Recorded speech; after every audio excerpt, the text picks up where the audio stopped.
রহমতের নবী হযরত মুহাম্মদ সাল্লাল্লাহু আলাইহি ওয়াসাল্লাম ঘুমিয়ে আছেন।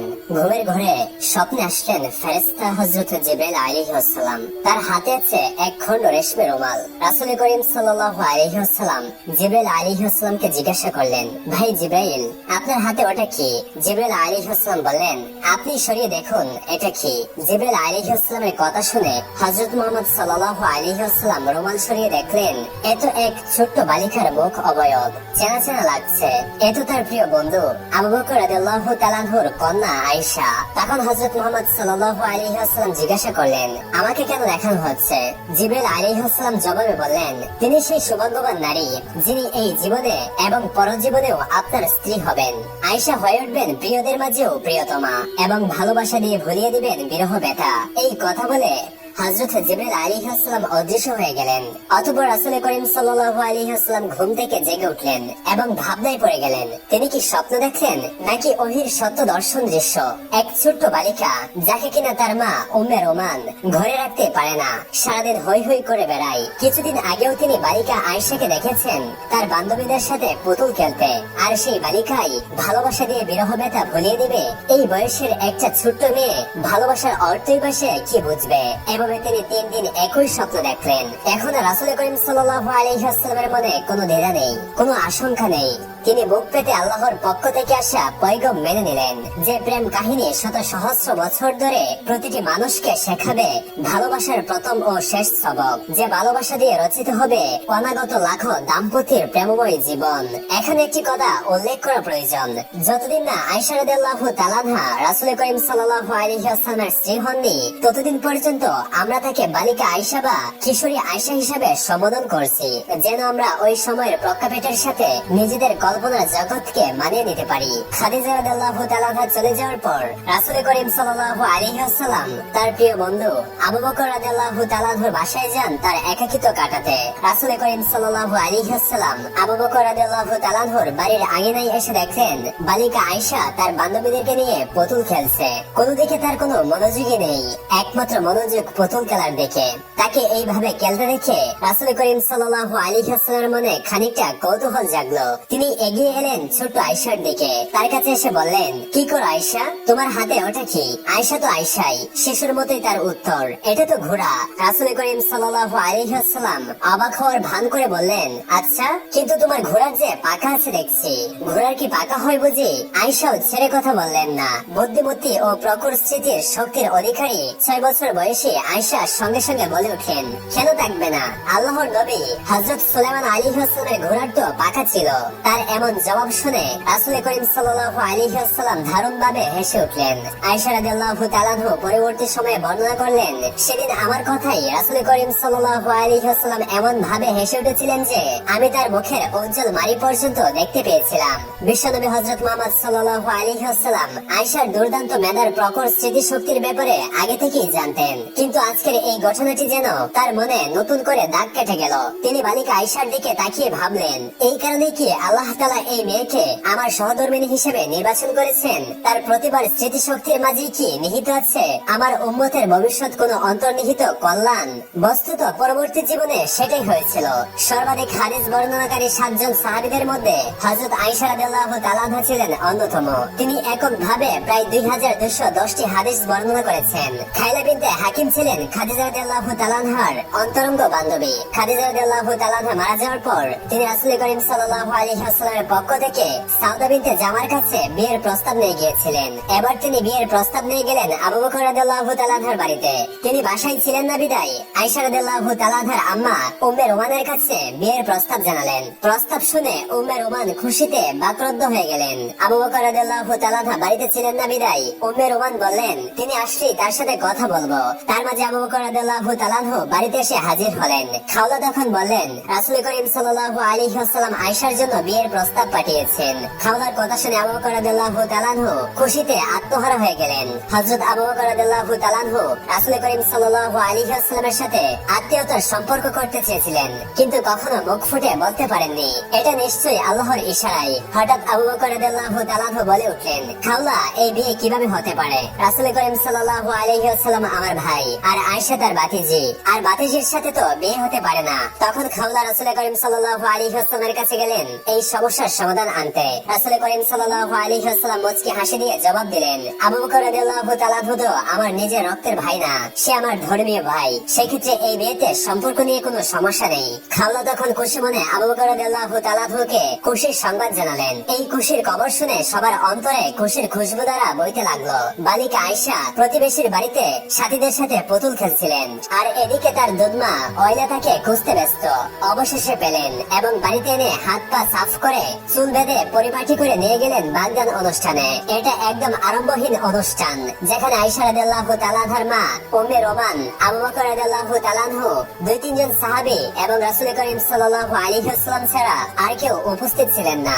আবু বকর রাদিয়াল্লাহু তাআলা আনহু নিজেই খুতবা পাঠ করলেন এবং 500 দিরহাম মহারণা নির্ধারণ করে সম্পূর্ণ হলো পৃথিবীর সর্বকালের শ্রেষ্ঠ মহামানবের বিবাহ অনুষ্ঠান। তারপর রাসূল করিম সাল্লাল্লাহু আলাইহি ওয়াসাল্লাম চলতে লাগলেন নিজের মতো করে দাওয়াতের কাজে, আর আয়েশা রাদিয়াল্লাহু তাআলা আনহা মেতে থাকলেন সেই পুতুল খেলায়। উম্মে রোমান বালিকা আয়েশা রাদিয়াল্লাহু তাআলা আনহাকে শাসন করলেও কোনো কথা শুনতেন না তিনি। তাই একদিন তিনি খুব বকাবকি করলেন। আয়েশা রাদিয়াল্লাহু তাআলা আনহা দরজার কপাট ধরে চোখ মুখ ফুলিয়ে কাঁদছিলেন। তখন রাসূল করিম সাল্লাল্লাহু আলাইহি ওয়াসাল্লাম সেখানে এসে উপস্থিত হলেন এবং উম্মে রোমানকে বললেন, আপনাকে না বলেছিলাম আপনি কখনো আয়েশাকে বকাবাজি করবেন না, আপনি আমার কথা রাখলেন না।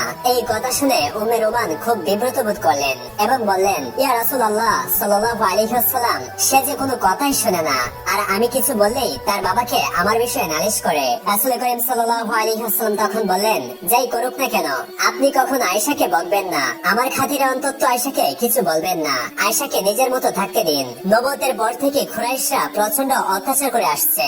নবুয়তের 12টা বছর কেটে গেছে, এখনো নির্যাতন চলছে। কুরাইশদের অত্যাচারে মুসলমানদের জীবন এখন হুমকির মুখে। হঠাৎ আশার আলো ফুটে উঠলো। মদিনাবাসীরা হযরত মুহাম্মদ সাল্লাল্লাহু আলাইহি ওয়াসাল্লামকে আহ্বান করলেন ওখানে বসবাস করার জন্য। তারা সেখানে পরিপূর্ণ নিরাপত্তা দিবেন এবং তারাও ইসলামের দীক্ষায় দীক্ষিত হবেন। মদিনাবাসীর সঙ্গে গোপনে চুক্তি সম্পূর্ণ হওয়ার পর হযরত মুহাম্মদ সাল্লাল্লাহু আলাইহি ওয়াসাল্লাম সাহাবীদের নির্দেশ দিলেন 2-1 জন করে মদিনায় চলে যেতে হবে খুব গোপনে, যাতে করে মক্কার কাফেররা জানতে না পারে। তবুও তারা জেনে গেল। এরই মধ্যে গোপনে গোপনে অনেক সাহাবীরা মক্কা থেকে মদিনায় হিজরত করে চলে গেলেন। রাসূল করিম সাল্লাল্লাহু আলাইহি ওয়াসাল্লাম মদিনায় চলে যাওয়ার ব্যাপারে মনস্থির করে ফেলেছেন, শুধু আল্লাহর নির্দেশের অপেক্ষা। যেদিনই নির্দেশ আসবে সেদিনই রওনা হবেন মদিনার পথে। একদিন দুপুরবেলা হযরত মুহাম্মদ সাল্লাল্লাহু আলাইহি ওয়াসাল্লাম আবু বকর রাদিয়াল্লাহু তাআলা আনহুর বাড়িতে এলেন। আজ আবার কি কারণে যেন রাসূল করিম সাল্লাল্লাহু আলাইহি ওয়াসাল্লাম তার মুখটা চাদর দিয়ে ঢেকে রেখেছেন। আবু বকর রাদিয়াল্লাহু তাআলা আনহুর 2 কন্যা আয়েশা এবং আসমা তার বাবার সাথেই ছিলেন। বাড়িতে আবু বকর ও তার 2 কন্যা ছাড়া আর কেউ ছিল না। রাসূল করিম সাল্লাল্লাহু আলাইহি ওয়াসাল্লামকে এমন সময় তার বাড়িতে আসতে দেখে আবু বকর আতঙ্কিত হয়ে বলে উঠলেন, নিশ্চয়ই বিশেষ কিছু ঘটেছে, নয়তো অসময়ে রাসূল করিম সাল্লাল্লাহু আলাইহি ওয়াসাল্লাম আমার বাসায় আসার কথা নন। বিশ্বনবী হযরত মুহাম্মদ সাল্লাল্লাহু আলাইহি ওয়াসাল্লাম বাড়ির বাইরে থেকে সালাম দিয়ে বাড়িতে ঢোকার অনুমতি চাইলেন। আবু বকর রাদিয়াল্লাহু তাআলা আনহু রাসূল করিম সাল্লাল্লাহু আলাইহি ওয়াসাল্লামকে ভিতরে আসার অনুমতি দিলেন। হযরত মুহাম্মদ সাল্লাল্লাহু আলাইহি ওয়াসাল্লাম শান্ত হয়ে বললেন, আমাকে মক্কা থেকে মদিনায় হিজরত করার অনুমতি দেওয়া হয়েছে। আবু বকর রাদিয়াল্লাহু তাআলা আনহু এই কথা শোনার পর জানতে চাইলেন, হে আল্লাহর রাসূল, আমি কি আপনার সঙ্গী হতে পারবো? নবীজি বললেন, হ্যাঁ, আপনি আমার সঙ্গী। আবু বকর রাদিয়াল্লাহু তাআলা আনহু সঙ্গী হওয়ার খুশিতে কান্না ভরা চোখ নিয়ে বললেন, হে আল্লাহর রাসূল, আপনার জন্য আমার বাবা মা উৎসর্গ হোক। আপনি যেদিন মদিনায় হিজরত করার আগ্রহ প্রকাশ করেছেন, আমি 2টি উট কিনে প্রতিপালন করছি। নবী করিম সাল্লাল্লাহু আলাইহি ওয়াসাল্লাম আবু বকর রাদিয়াল্লাহু তাআলা আনহুর বাড়িতে বসে থাকলেন আদার নামার অপেক্ষায়, আর আবু বকর রাদিয়াল্লাহু তাআলা আনহু শুরু করলেন সফরের প্রস্তুতি। রাসূল করিম সাল্লাল্লাহু আলাইহি ওয়াসাল্লাম গোপন সূত্রে জানতে পেরেছেন আবু জাহেল সহ অন্যান্য কুরাইশ নেতারা মিলিত হয়েছে রাতের আধারে মুহাম্মদ সাল্লাল্লাহু আলাইহি ওয়াসাল্লামকে দুনিয়ার বুক থেকে সরিয়ে দেওয়ার জন্য। রাসূল করিম সাল্লাল্লাহু আলাইহি ওয়াসাল্লাম তার চাচাতো ভাই আলী রাদিয়াল্লাহু তাআলা আনহুকে ডেকে নিয়ে দায়িত্ব দিলেন তার কাছে যে আমানত রাখা ছিল সেগুলো যেন আমানতদারদের কাছে সযত্নে ফিরিয়ে দেন। আব্দুল্লাহ ইবনে ওরাইকিকে ডেকে পাঠানো হলো। আবু বকর রাদিয়াল্লাহু তাআলা আনহু 2টি উট কিনে তার কাছে পরিচর্যার জন্য রেখেছিলেন। তাকে জানিয়ে দিলেন তিনি যেন 2টি উট নিয়ে মক্কার পেছনে নিম্নভূমির নির্দিষ্ট স্থানের পর্বতের পদদেশে চলে আসেন। পরিস্থিতি শান্ত হলে সেখান থেকে তারা মদিনার পথে রওনা হবেন। আব্দুল্লাহ ইবনে ওরাইকি একজন দক্ষ অভিজ্ঞ পথ প্রদর্শক ছিলেন। মদিনার পথ সম্পর্কে তার ভালো ধারণা ছিল। তিনি রাসূল করিম সাল্লাল্লাহু আলাইহি ওয়াসাল্লাম এবং আবু বকর রাদিয়াল্লাহু তাআলা আনহুকে পথ দেখিয়ে মদিনায় নিয়ে যাবেন। রাত ঘনিয়ে এলো মক্কা নগরীতে। রাসূল সাল্লাল্লাহু আলাইহি ওয়াসাল্লাম চোখের পানিতে সিক্ত হয়ে আল্লাহর দরবারে প্রার্থনা করলেন। এরপর রাসূল করিম সাল্লাল্লাহু আলাইহি ওয়াসাল্লাম এবং আবু বকর রাদিয়াল্লাহু তাআলা আনহু যাত্রার জন্য প্রস্তুত হয়ে গেলেন। রাসূল করিম সাল্লাল্লাহু আলাইহি ওয়াসাল্লাম শেষ একবার তাকালেন আয়েশা রাদিয়াল্লাহু তাআলা আনহার দিকে এবং একটু মুচকি হেসে বেরিয়ে গেলেন হিজরতের উদ্দেশ্যে। আব্দুল্লাহ ইবনে উরাইকি পরিকল্পনা অনুযায়ী উট দুটি নিয়ে নির্দিষ্ট স্থানে আগে থেকেই এসে অপেক্ষা করছিলেন। অতঃপর সেখানে হযরত মুহাম্মদ সাল্লাল্লাহু আলাইহি ওয়াসাল্লাম এবং আবু বকর রাদিয়াল্লাহু তাআলা আনহু এসে উপস্থিত হলেন। তারপর তারা মদিনার উদ্দেশ্যে রওনা হলেন। দীর্ঘ পথ এবং অনেক বাধা বিপত্তি পেরিয়ে রাসূল করিম সাল্লাল্লাহু আলাইহি ওয়াসাল্লাম এবং আবু বকর রাদিয়াল্লাহু তাআলা আনহু মদিনায় এসে পৌঁছালেন।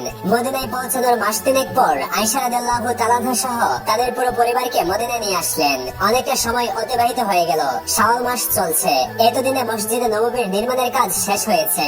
এর মধ্যে জিবরাইল আলাইহিস সালাম একদিন রাসূল করিম সাল্লাল্লাহু আলাইহি ওয়াসাল্লামের কাছে এসে উপস্থিত হলেন এবং বললেন, হে আল্লাহর রাসূল, আয়েশা রাদিয়াল্লাহু তাআলা আনহা তো আপনার স্ত্রী, তাকে সসম্মানে ঘরে তুলুন। এই কথা বলে জিবরাইল আলাইহিস সালাম সেখান থেকে চলে গেলেন। পরের দিনের ঘটনা, আবু বকর রাদিয়াল্লাহু তাআলা আনহু রাসূল করিম সাল্লাল্লাহু আলাইহি ওয়াসাল্লামের কাছে এসে বললেন, হে আল্লাহর রাসূল, আপনি আপনার স্ত্রীকে ঘরে তুলে নিচ্ছেন না কেন?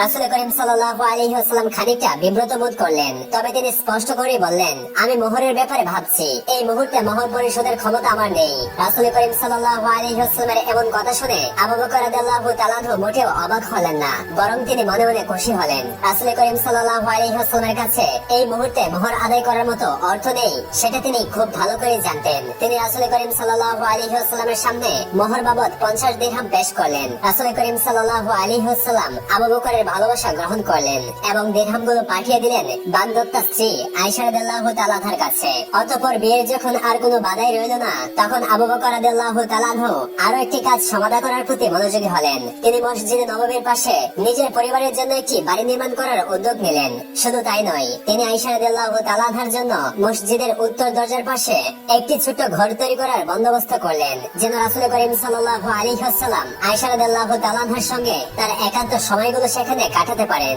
তখন আয়েশা রাদিয়াল্লাহু তাআলা আনহার বয়স ছিল 9 বছর। বিয়ের ছোটখাটো আনুষ্ঠানিকতার ব্যবস্থা করা হয়েছে, কিন্তু আয়েশা রাদিয়াল্লাহু তাআলা আনহা বাড়িতে নেই। উম্মে রোমান আয়েশাকে সখীদের সাথে দোলনায় দুল খেতে দেখে ডেকে নিয়ে আসলেন এবং হাত মুখ ধুয়ে পরিপাটি করে অনুষ্ঠানে নিয়ে আসলেন। সেখানে আনসারী মহিলারা উপস্থিত ছিলেন। তারা আয়েশা রাদিয়াল্লাহু তাআলা আনহাকে স্বাগত জানালেন, বললেন, তোমার আগমন কল্যাণময় হোক। কিন্তু আয়েশা রাদিয়াল্লাহু তাআলা আনহা কিছুই বুঝতে পারছিলেন না। একটু পর রাসূল করিম সাল্লাল্লাহু আলাইহি ওয়াসাল্লাম যখন ঘরে প্রবেশ করলেন, তখন আয়েশা রাদিয়াল্লাহু তাআলা আনহা বুঝতে পারলেন যে আজকে তার বিয়ের অনুষ্ঠান পালন করা হচ্ছে। অনুষ্ঠান সাদাসিধে, আলাদা কোনো ব্যবস্থা করা হয়নি। বিয়ে উপলক্ষে রাসূল করিম সাল্লাল্লাহু আলাইহি ওয়াসাল্লামের বিয়ের অনুষ্ঠান হচ্ছে। এই খবর শুনে খাজরাজ গোত্রের নেতা সাইদ ইবনে ওবাদা এক পেয়ালা দুধ আর সামান্য কিছু খাবার নিয়ে হাজির হলেন। ওই দুধটুকু দিয়েই ঘরবধূর শুভবন্ধন সূচিত হলো। রাসূল করিম সাল্লাল্লাহু আলাইহি ওয়াসাল্লাম পেয়ালাটি হাতে নিয়ে সামান্য কিছু দুধ পান করে আয়েশা রাদিয়াল্লাহু তাআলা আনহার দিকে বাড়িয়ে দিলেন। আয়েশা রাদিয়াল্লাহু তাআলা আনহা লজ্জায় রাসূলের হাত থেকে দুধের পেয়ালাটি নিতে চাচ্ছিলেন না। সেখানে উপস্থিত মহিলাদের কথায় আয়েশা রাদিয়াল্লাহু তাআলা আনহা কিছুটা সাহস পেয়ে রাসূল করিম সাল্লাল্লাহু আলাইহি ওয়াসাল্লামের হাত থেকে দুধের পেয়ালাটি নিয়ে মুখে তুললেন।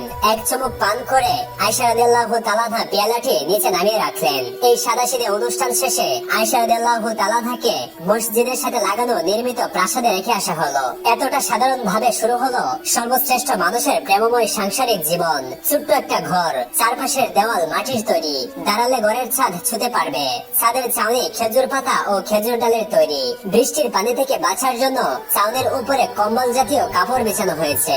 এই ঘরটি রাসূল করিম সাল্লাল্লাহু আলাইহি ওয়াসাল্লামের প্রিয়তমা উম্মুল মুমিনিন আয়েশা বিনতে আবু বকর রাদিয়াল্লাহু তাআলা আনহার বাসর ঘর। এই ঘরে শুরু হলো আয়েশা রাদিয়াল্লাহু তাআলা আনহার সাংসারিক জীবন। পরবর্তী সময়ে এই ঘরে হয়ে উঠেছিল উম্মতে মুহাম্মাদের জ্ঞান সাধনার বাতিঘর। এই ঘর থেকে আয়েশা রাদিয়াল্লাহু তাআলা আনহা লাভ করেছিলেন ইসলামের সেই আলো, যা প্রজন্মের পর প্রজন্ম আলোকিত করে রেখেছে মুসলিম উম্মার বৈষয়িক জীবন আছাড়। ঘরের আসবাবপত্র বলতে ঘুমানোর জন্য একটি নিচু চৌকি, একটি চাটাইয়ের বিছানা, খেজুর পাতা কেটে বিশেষ প্রক্রিয়ায় বানানো একটি বালিশ, খেজুর ও জব রাখার জন্য একটি পাত্র, পানি রাখার একটি পাত্র এবং পানি খাওয়ার একটি পেয়ালা এবং বাতি জ্বালানোর একটি বাতিদান।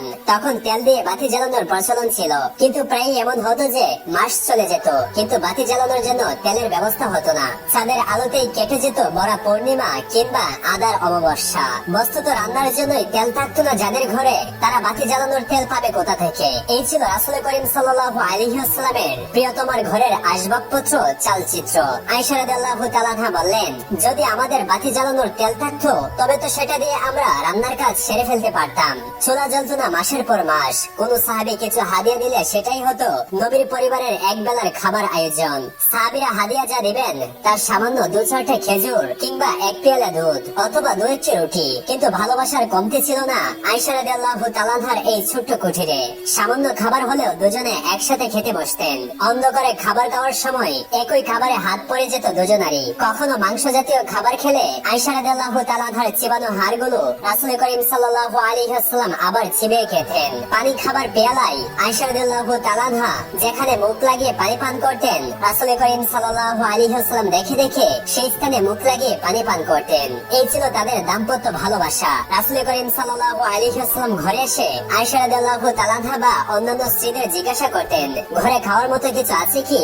যখন শুনতেন যে খাওয়ার মতো কিছুই নেই, তখন রাসূল করিম সাল্লাল্লাহু আলাইহি ওয়াসাল্লাম নির্দ্বিধায় বলে দিতেন, আজ তবে আমি রোজা রেখে দিলাম। এই কথা বলে তিনি ইবাদতে মগ্ন হয়ে পড়তেন। মসজিদের পূর্ব পাশের দেওয়ালের সাথে লাগানো ছিল ঘরের দরজা। এই দরজা দিয়ে রাসূল করিম সাল্লাল্লাহু আলাইহি ওয়াসাল্লাম ঘর থেকে মসজিদে প্রবেশ করতেন। অনেক সময় রাসূল করিম সাল্লাল্লাহু আলাইহি ওয়াসাল্লাম যখন মসজিদে অবস্থান করতেন, তখন মসজিদ থেকে মাথা বাড়িয়ে দিতেন মা আয়েশার ঘরের দরজার দিকে। আয়েশা রাদিয়াল্লাহু তাআলা আনহা রাসূল করিম সাল্লাল্লাহু আলাইহি ওয়াসাল্লামের চুল আঁচড়ে দিয়ে তেল লাগিয়ে দিতেন। ঘরটি এতটাই ছোট ছিল যে মাঝে মধ্যে রাসূল করিম সাল্লাল্লাহু আলাইহি ওয়াসাল্লাম যখন ঘরে নামাজ পড়তেন আর আয়েশা রাদিয়াল্লাহু তাআলা আনহা শুয়ে থাকতেন, তখন সিজদা দিতে গেলে রাসূল করিম সাল্লাল্লাহু আলাইহি ওয়াসাল্লামের হাত লেগে যেত আয়েশার পায়ে। আয়েশা রাদিয়াল্লাহু তাআলা আনহা পা গুটিয়ে নিলে রাসূল করিম সাল্লাল্লাহু আলাইহি ওয়াসাল্লাম ভালোমতো সিজদা করতে পারতেন।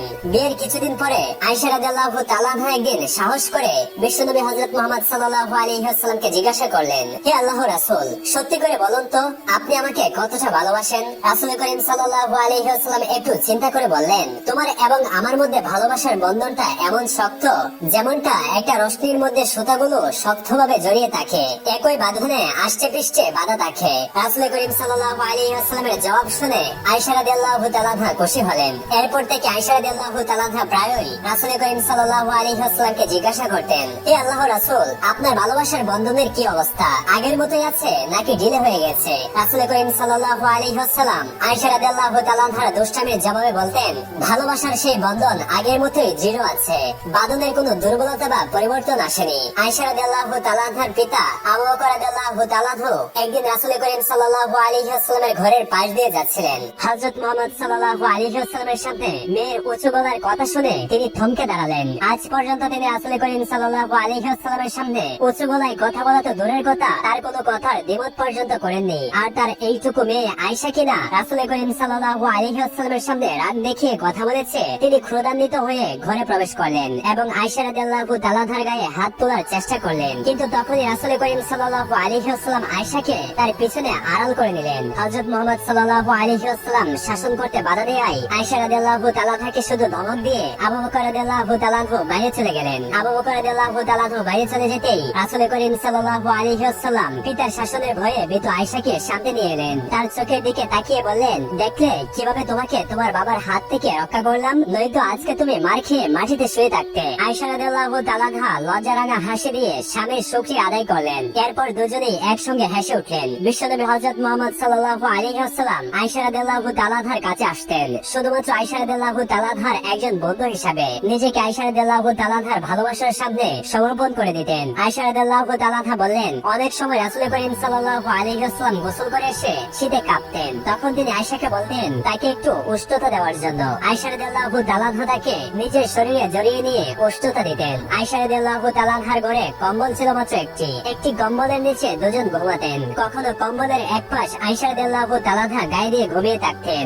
রাসূল করিম সাল্লাল্লাহু আলাইহি ওয়াসাল্লাম অপর পাশে নামাজ পড়তেন। একদিন রাসূল করিম সাল্লাল্লাহু আলাইহি ওয়াসাল্লাম দোয়া করলেন, হে আমার পালনকর্তা, আমাকে নিষ্ঠার সঙ্গে থাকতে দিন, নিঃস্ব হিসেবে আমার মৃত্যু দিন এবং কিয়ামতের দিন আমি যেন নিঃস্ব হয়ে আপনার সামনে দাঁড়াতে পারি। আয়েশা রাদিয়াল্লাহু তাআলা আনহা রাসূল করিম সাল্লাল্লাহু আলাইহি ওয়াসাল্লামের এমন দোয়া শুনে জিজ্ঞাসা করলেন, হে আল্লাহর নবী, এমন কেন বলছেন? রাসূল করিম সাল্লাল্লাহু আলাইহি ওয়াসাল্লাম জবাব দিলেন, কারণ হলো নিঃস্বরা ধনীদের থেকে 40 বছর আগে জান্নাতে প্রবেশ করবেন। হে আয়েশা, গরিব এবং অসহায়দের ভালোবাসো, তাদের নিজের মতো করে আগলে রাখো, তাহলে কিয়ামতের দিন আল্লাহ তোমার মর্যাদা বাড়িয়ে দিবেন। এক রাতে রাসূল করিম সাল্লাল্লাহু আলাইহি ওয়াসাল্লাম এবং আয়েশা রাদিয়াল্লাহু তাআলা আনহা ঘুমিয়েছিলেন। রাসূল করিম সাল্লাল্লাহু আলাইহি ওয়াসাল্লাম যখন বুঝতে পারলেন আয়েশা রাদিয়াল্লাহু তাআলা আনহা ঘুমিয়ে গিয়েছেন, তখন তিনি সাবধানে একা বাইরে বেরিয়ে এলেন। আয়েশা রাদিয়াল্লাহু তাআলা আনহা তখনও ঘুমাননি, এতক্ষণ ঘুমের বান্দরে শুয়েছিলেন। তিনি ভাবলেন তার অগোচরে রাসূল করিম সাল্লাল্লাহু আলাইহি আলাইহিসসালাম কোথায় যান সেটাই দেখবেন, তাই কৌতূহলবশত তার পেছনে নিলেন। রাসূল করিম সাল্লাল্লাহু আলাইহি ওয়াসাল্লাম এগিয়ে চলছেন। চলতে চলতে তিনি মসজিদে নববী থেকে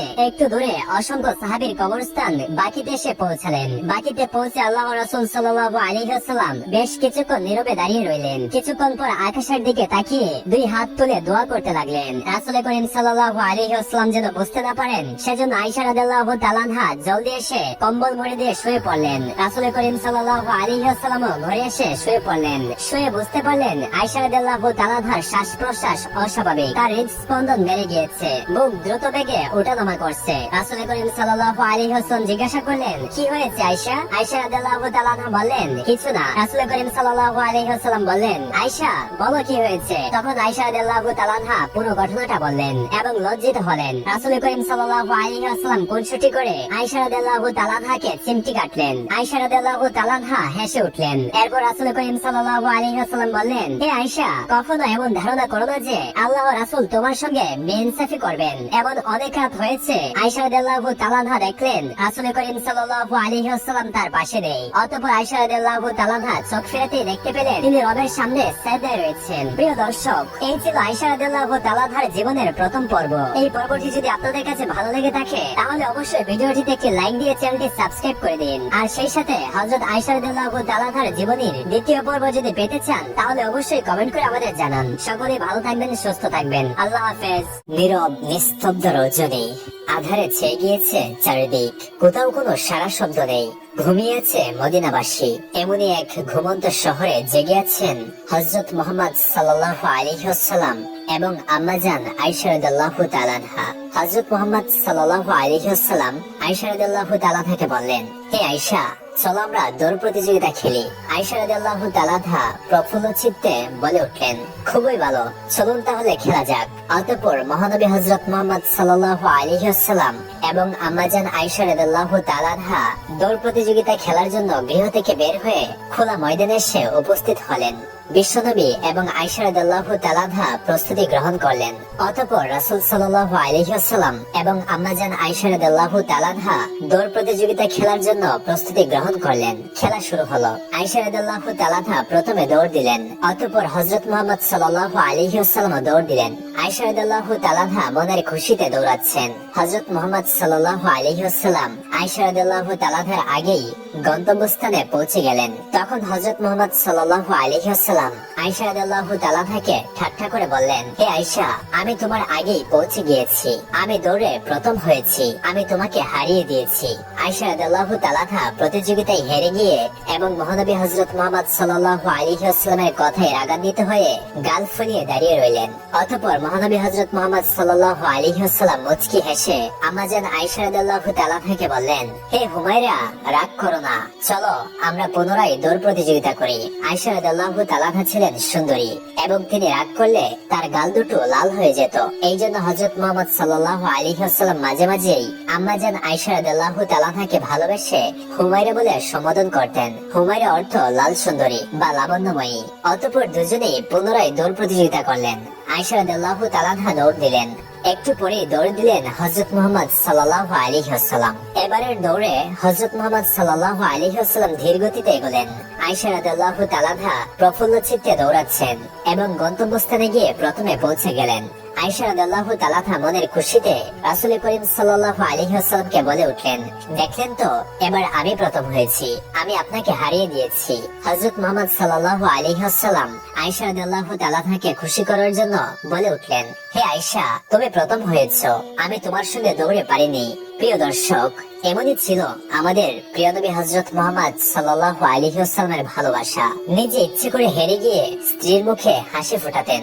একদা রাসূল করিম সাল্লাল্লাহু আলাইহি ওয়াসাল্লামের স্ত্রী সাফিয়া রাদিয়াল্লাহু তাআলা আনহা ভালো খাবার রান্না করাই রাসূল করিম সাল্লাল্লাহু আলাইহি ওয়াসাল্লামের জন্য দাসীর হাত দিয়ে খাবার পাঠিয়েছিলেন আয়েশা রাদিয়াল্লাহু তাআলা আনহার ঘরে। সেদিন নবী করিম সাল্লাল্লাহু আলাইহি ওয়াসাল্লাম আয়েশা রাদিয়াল্লাহু তাআলা আনহার ঘরে থাকার দিন ছিল। তাই সাফিয়া রাদিয়াল্লাহু তাআলা আনহা খাবার পাঠানোতে আয়েশা রাদিয়াল্লাহু তাআলা আনহার আত্মসম্মানে লাগে এবং তিনি খাবার সহ মাটির পাত্র ছুঁড়ে ফেলে দেন এবং পাত্রটি মাটিতে পড়ে গিয়ে ভেঙে গেল। রাসূল করিম সাল্লাল্লাহু আলাইহি ওয়াসাল্লাম অত্যন্ত শান্তভাবে সেই ভাঙা অংশ কুড়াতে কুড়াতে দাসীকে বললেন, তোমার আম্মাজানের রাগ দেখেছো? পরে রাসূল করিম সাল্লাল্লাহু আলাইহি ওয়াসাল্লাম আম্মাজান আয়েশা রাদিয়াল্লাহু তাআলা থেকে বললেন, এক সময় এমন একটি বাটি আর খাবার সাফিয়াকে দিয়ে এসো। পরবর্তীতে আয়েশা রাদিয়াল্লাহু তাআলা অনুতপ্ত হয়ে সাফিয়া রাদিয়াল্লাহু তাআলা থেকে পাত্রগুলো দিয়ে আসলেন। আয়েশা রাদিয়াল্লাহু তাআলা যেমন রাগী ছিলেন তেমন প্রেমময় ছিলেন এবং রাসূল করিম সাল্লাল্লাহু আলাইহি ওয়াসাল্লামের সাথে কুৎসিতও করতেন। একদিন আয়েশা রাদিয়াল্লাহু তাআলা ওযু করছিলেন। এমন সময় হযরত মুহাম্মদ সাল্লাল্লাহু আলাইহি ওয়াসাল্লাম মসজিদে নববীর দিকে যাচ্ছিলেন। আয়েশা রাদিয়াল্লাহু তাআলা রাসূল করিম সাল্লাল্লাহু আলাইহি ওয়াসাল্লামের গায়ে পানি ছিটিয়ে দিলেন এবং রাসূল করিম সাল্লাল্লাহু আলাইহি ওয়াসাল্লামও আয়েশা রাদিয়াল্লাহু তাআলার দিকে পানি ছিটিয়ে দিলেন এবং রাসূল করিম সাল্লাল্লাহু আলাইহি ওয়াসাল্লাম বললেন, দেখো আয়েশা, আমিও কিন্তু বদলা নিয়েছি। এই বলে দুজনে হাসিতে মেতে উঠলেন। আয়েশা রাদিয়াল্লাহু তাআলা রাসূল করিম সাল্লাল্লাহু আলাইহি ওয়াসাল্লামের অপমান মোটেও সহ্য করতে পারতেন না। এক ইহুদি একবার রাসূল করিম সাল্লাল্লাহু আলাইহি ওয়াসাল্লামের সাথে দেখা করতে আসলেন। অতঃপর সে রেগে অভিশাপ দিল যে আল্লাহ আপনার মৃত্যু দান করুক। তখন সেখানে আয়েশা রাদিয়াল্লাহু তাআলা উপস্থিত ছিলেন। আয়েশা রাদিয়াল্লাহু তাআলা রেগে গিয়ে অনেক কথা বললেন সেই ইহুদিকে। তখন রাসূল করিম সাল্লাল্লাহু আলাইহি ওয়াসাল্লাম বললেন, আল্লাহ আমাদের সাথে আছেন, তুমি শান্ত হও আয়েশা। রাসূল করিম সাল্লাল্লাহু আলাইহি ওয়াসাল্লাম আয়েশা রাদিয়াল্লাহু তাআলাকে একটু বেশি ভালোবাসতেন। তা নিয়ে অন্য স্ত্রীরা কিছুটা ঈর্ষাবোধ করত। নবী করিম সাল্লাল্লাহু আলাইহি ওয়াসাল্লাম যে দিনগুলোতে আয়েশা রাদিয়াল্লাহু তাআলার ঘরে থাকতেন সেই দিনগুলোতে সাহাবীগণরা উপহার পাঠাতেন। এ নিয়ে বাকি উম্মুল মুমিনিনরা রাসূল করিম সাল্লাল্লাহু আলাইহি ওয়াসাল্লামের কন্যা ফাতেমা রাদিয়াল্লাহু তাআলাকে পাঠালেন তাদের মনের কথা রাসূল করিম সাল্লাল্লাহু আলাইহি ওয়াসাল্লামকে জানানোর জন্য। কিন্তু রাসূল করিম সাল্লাল্লাহু আলাইহি ওয়াসাল্লাম ফাতেমার কথা শুনে বললেন, হে মা ফাতেমা, আমি যা চাই তুমি কি তা চাও না? ফাতেমা রাদিয়াল্লাহু তাআলা বুঝতে পেরে চলে আসলেন। এবার তারা বয়স্কা বুদ্ধিমতী উম্মে সালমাকে পাঠালেন। তাকেও নবী করিম সাল্লাল্লাহু আলাইহি ওয়াসাল্লাম বললেন, আয়েশা ছাড়া অন্য কোন স্ত্রীর কম্বলের নিচে আমার উপর ওহী নাজিল হয়নি। আয়েশাকে সর্বাধিক ভালোবাসার কারণ হলো এইটা আল্লাহর নির্দেশ। তাছাড়া আয়েশার সমাজ বুঝদার, চিন্তা অনুধান, হুকুম আহকাম, স্মৃতিতে ধারণ ক্ষমতা বেশি ছিল। সব মিলিয়ে আয়েশা রাদিয়াল্লাহু তাআলা রাসূল করিম সাল্লাল্লাহু আলাইহি ওয়াসাল্লামের প্রিয়তমা স্ত্রী হয়ে উঠেছিলেন। আয়েশা রাদিয়াল্লাহু তাআলা রাসূল করিম সাল্লাল্লাহু আলাইহি ওয়াসাল্লামকে খুবই ভালোবাসতেন এবং আগলে রাখতেন। একদিন রাসূল করিম সাল্লাল্লাহু আলাইহি ওয়াসাল্লাম আম্মাজান আয়েশা রাদিয়াল্লাহু তাআলার কোলে মাথা রেখে বিশ্রাম নিচ্ছিলেন। এমন সময় আবু বকর রাদিয়াল্লাহু তাআলা কোনো এক কারণে উত্তেজিত হয়ে আয়েশা রাদিয়াল্লাহু তাআলার ঘরে ঢুকে পড়েন এবং তার এক পাশে ধাক্কা দিলেন। কিন্তু রাসূল করিম সাল্লাল্লাহু আলাইহি ওয়াসাল্লামের বিশ্রামের ব্যাঘাত ঘটবে বলে আয়েশা রাদিয়াল্লাহু তাআলা একটু নাড়াচাড়া করলেন না। আয়েশা রাদিয়াল্লাহু তাআলা রাসূল করিম সাল্লাল্লাহু আলাইহি ওয়াসাল্লামের সেবার প্রতি খুবই সচেতন ছিলেন। তিনি সর্বদাই রাসূল করিম সাল্লাল্লাহু আলাইহি ওয়াসাল্লামের সেবায় নিয়োজিত থাকতেন। তাছাড়া রাসূল করিম সাল্লাল্লাহু আলাইহি ওয়াসাল্লামের মাথায় চিরুনি করে দিতেন, শরীরে আতর লাগিয়ে দিতেন, কাপড় পরিষ্কার করে দিতেন। রাতে শোয়ার আগে মেসওয়াক এবং পানি রাসূল করিম সাল্লাল্লাহু আলাইহি ওয়াসাল্লামের মাথার পাশে রেখে দিতেন। আয়েশা রাদিয়াল্লাহু তাআলা খুবই আগ্রহ ভরে রাসূল করিম সাল্লাল্লাহু আলাইহি ওয়াসাল্লামের সেবা ও যত্ন করতে ভালোবাসতেন। একদা ঈদের দিন হযরত নবী করিম সাল্লাল্লাহু আলাইহি ওয়াসাল্লাম একটি শিশুকে রাস্তার ধারে কাঁদতে দেখে স্নেহের সাথে জিজ্ঞাসা করলেন, বাবা তুমি কাঁদছো কেন? শিশুটি নবী করিম সাল্লাল্লাহু আলাইহি ওয়াসাল্লামের পরশ পেয়ে কান্না বন্ধ করে বলল, এক যুদ্ধে তার পিতামাতা নিহত হয়েছে, দুনিয়াতে আপন বলতে তার আর কেউ নেই। বালকটির এই করুণ কাহিনী শুনে তিনি তাকে বাড়িতে নিয়ে আসলেন আর আয়েশা রাদিয়াল্লাহু তাআলাকে বললেন, তোমার জন্য একটা পুরস্কার নিয়ে এসেছি। বালকটিকে বললেন, তুমি আয়েশাকে মা, ফাতেমাকে বোন এবং আমাকে পিতা হিসেবে পেলে কি খুশি হবে? বালকটি বলল, অবশ্যই আমি খুশি হব। এই বালকটিকে হযরত আয়েশা রাদিয়াল্লাহু তাআলা লালন পালন করে বড় করে বিবাহ করিয়েছিলেন। হযরত মুহাম্মদ সাল্লাল্লাহু আলাইহি ওয়াসাল্লাম যখন কোন সফরে বের হতেন তখন স্ত্রী নির্বাচনের জন্য লটারি করতেন। বনু মুস্তালিকের যুদ্ধের অভিযানের সফর সঙ্গী হিসেবে লটারিতে আম্মাজান আয়েশা রাদিয়াল্লাহু তাআলার নাম আসে। আয়েশা রাদিয়াল্লাহু তাআলা যাত্রাকালে প্রিয় ভগ্নে আসমা রাদিয়াল্লাহু তাআলার একটি হার ধার নেন। হারটির আংটা এত দুর্বল ছিল যে বারবার খুলে যাচ্ছিল। সফরে আয়েশা রাদিয়াল্লাহু তাআলা নিজ হাওদাতে আরোহণ করতেন। হাওদা মানে উটের পিঠে রাখা পালকির মতো মেয়েদের বসার ঘর। হাওদার দায়িত্বে থাকা সাহাবীগণ হাওদা উটের পিঠে ওঠাতেন। তখন আয়েশা রাদিয়াল্লাহু তাআলার বয়স ছিল কেবলমাত্র 14 বছর। তিনি এত হালকা ছিলেন যে হাওদা বাহক সাহাবীগণ সাধারণত বুঝতে পারতেন না যে ভিতরে কেউ আছে কি নেই। পঞ্চম হিজরির শাবান মাসে হযরত মুহাম্মদ সাল্লাল্লাহু আলাইহি ওয়াসাল্লাম দলবল সহ বনু মুস্তালিকের যুদ্ধ হতে মদিনায় যাত্রা করলেন। আম্মাজান আয়েশা রাদিয়াল্লাহু তাআলাও তাদের সাথেই ছিলেন। রাত্র অধিক হওয়ায় কাফেলা যাত্রা বিরতি করলেন, নিরাপদ স্থানে তাঁবু ফেললেন। ভোর হবার বেশি দেরি নেই। আম্মাজান আয়েশা রাদিয়াল্লাহু তাআলা আনহা প্রাকৃতির ডাকে সাড়া দিতে দূরে চলে গেলেন।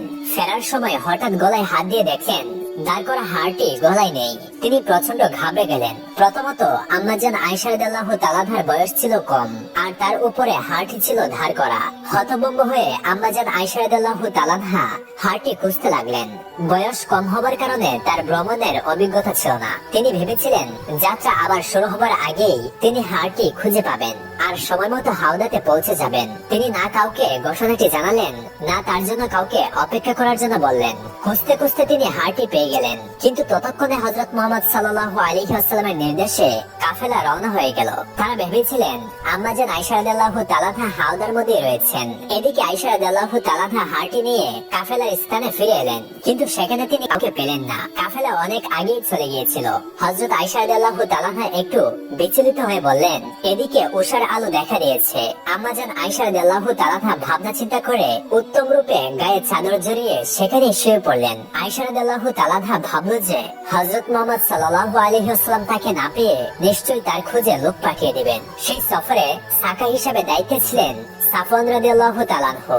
সাকাহ বলতে কাফেলা রক্ষণাবেক্ষণকারীদের বোঝানো হয়। তাদের কাজ ছিল কাফেলাকে কিছু দূর থেকে অনুসরণ করা। কেউ পিছিয়ে পড়লে কিংবা কোনো জিনিস হারিয়ে গেলে তা কাফেলাকে পৌঁছে দেয়া। সাফওয়ান রাদিয়াল্লাহু তাআলা আনহু ছিলেন খুব বড় মাপের সাহাবী। তিনি পথ চলতে চলতে অস্পষ্ট অবয়ব দেখতে পেয়ে সামনে এগিয়ে গেলেন, আর চাদর মুড়ি দেওয়া অবস্থাতেও আয়েশা রাদিয়াল্লাহু তাআলা আনহাকে রেখে তিনি চিনতে পারলেন, কারণ পর্দার বিধান নাজিল হবার পূর্বে তিনি আম্মাজান আয়েশা রাদিয়াল্লাহু তাআলা আনহাকে দেখেছিলেন। আয়েশা রাদিয়াল্লাহু তাআলা আনহা তখন ঘুমিয়ে পড়েছিলেন। তাকে সজাগ করার জন্য সাফওয়ান রাদিয়াল্লাহু তাআলা আনহু জোরে করে বললেন, ইন্না লিল্লাহি ওয়া ইন্না ইলাইহি রাজিউন।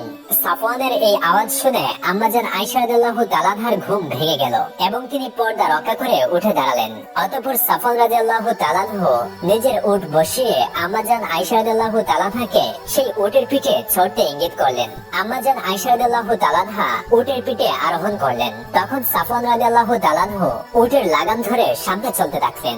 অতঃপর বেলা দিয়ে প্রহরের সময় তারা কাফেলার সাথে মিলিত হলেন। মুনাফিক সর্দার আব্দুল্লাহ ইবনে উবাই অনেকদিন যাবত এমন একটি সুযোগ খুঁজছিল, কারণ তার মূলত শত্রু হলো হযরত আবু বকর রাদিয়াল্লাহু তাআলা আনহু এবং হযরত ওমর রাদিয়াল্লাহু তাআলা আনহুর সাথে। তাই প্রতিশোধ নেওয়ার মতো উপযুক্ত একটি সুযোগ পেয়ে গেলেন। তিনি মদিনায় প্রচার করে দিল, হযরত আয়েশা রাদিয়াল্লাহু তাআলা আনহা আর সচরিত্রা নেই। খারাপ সংবাদ বাতাসের আগে চলে। মুসলমানদের কাছে এই সংবাদ পৌঁছানো মাত্র তারা কানে আঙ্গুল দিলেন আর বলে উঠলেন, এটা একটা জঘন্য অপবাদ। এ ব্যাপারে মুসলমানগণ মর্মাহত হয়ে পড়ল। কিছু সংখ্যক দুর্বল ইমানের লোক কুৎসাকারীদের কথাই বিভ্রান্ত হলেন। সারা মদিনায় একটা গুজব সৃষ্টি হয়ে গেল।